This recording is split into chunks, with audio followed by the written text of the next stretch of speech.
Falcon కేసులో ED entry 6,979 మంది నుంచి 1700 కోట్లు వసూలు చేసినటువంటి సంస్థ ఇండియన్ కరెన్సీని క్రిప్టోలోకి మార్చి దుబాయ్ మలేషియాకు తరలింపు 14 షెల్ కంపెనీలకు 750 కోట్లు మళ్లింపు మనీ లాండరింగ్ పై ఈసీఐఆర్ నమోదు చేసిన ఈడీ చైర్మన్ ఎండి సిఇఓ పై లుకౌట్ సర్క్యులర్ జారీ అంటూ చూస్తున్నాం. ఫాల్కన్ ఇన్వాయిస్ డిస్కౌంట్ స్కామ్ కేసులో ఎన్ఫోర్స్మెంట్ డైరెక్టరేట్ దర్యాప్తు ప్రారంభించింది. విదేశాల్లో ఉన్నటువంటి ఫాల్కన్ షెల్ కంపెనీలకు క్రిప్టో కరెన్సీ హవాలా రూపంలో మళ్లించేటువంటి ఫండ్స్ వివరాలు సేకరిస్తున్నది. ఈ మేరకు Cyberabad economic offensive wing FIR ఆధారంగా శుక్రవారం ఎన్ఫోర్స్మెంట్ కేసు ఇన్ఫర్మేషన్ రిపోర్ట్ నమోదు చేసింది. Prevention of money laundering act కింద కేసు దర్యాప్తు చేస్తున్నది. So Hyderabad hitech city Hooda enclave కేంద్రంగా Falcon capital ventures private limited సంస్థ 6,979 మంది డిపాజిటర్ నుంచి 1,700 కోట్లు వసూలు చేసిన సంగతి తెలిసిందే.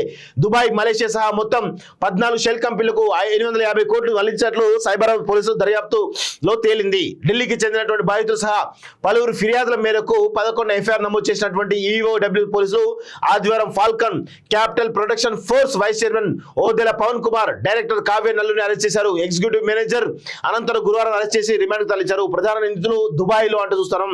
ఈ కేసులో ప్రధాన నిందితులైనటువంటి Falcon director Amardeep Kumar, chief operating officer Aryan Singh, CEO Yogender Singh Dubai కి పారిపోయారు. వీరిపై సైబరాబాద్ పోలీసులు లుకౌట్ సర్క్యులర్ జారీ చేశారు. వీరు సొంతంగా చార్టర్డ్ ఫ్లైట్ కొనుగోలు చేసి తిరుగుతున్నట్లు గుర్తించారు. దీంతో దేశంలోని అన్ని ఎయిర్పోర్ట్లను అప్రమత్తం చేశారు.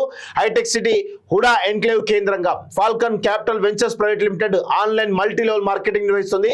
ఇన్వాయిస్ డిస్కౌంట్స్ పేరుతో ఆఫర్ పేరుతో ఏటా 11 నుంచి 22% రిటర్న్ ఇస్తామని నిర్వాహకులు నమ్మించారు. గత 4 ఏళ్లుగా రాష్ట్ర వ్యాప్తంగా 6,979 మంది డిపాజిట్ల నుంచి 1,700 కోట్లు వసూలు చేశారట. బాబా ఇందులో 850 కోట్లు డిపాజిట్ తిరిగి చెల్లించగా మరో 850 కోట్లు multi level marketing scheme blue life industry India ద్వారా దుబాయ్ మలేషియాలోని 14 షెల్ కంపెనీల అకౌంట్లకు మళ్లించారు. దర్యాప్తులో భాగంగా 2-3 రోజుల్లో ఈడీ సోదాలు చేసే అవకాశాలు ఉన్నాయంటూ తెలుస్తా ఉంది. సో దయచేసి ఈ మల్టీ లెవెల్ మార్కెటింగ్ దయచేసి నమ్మొద్దని చెప్పేసి కూడా మేము కోరుతా ఉన్నాం. ఇలాంటివి చాలా పెద్ద ఎత్తున ఉన్నాయి.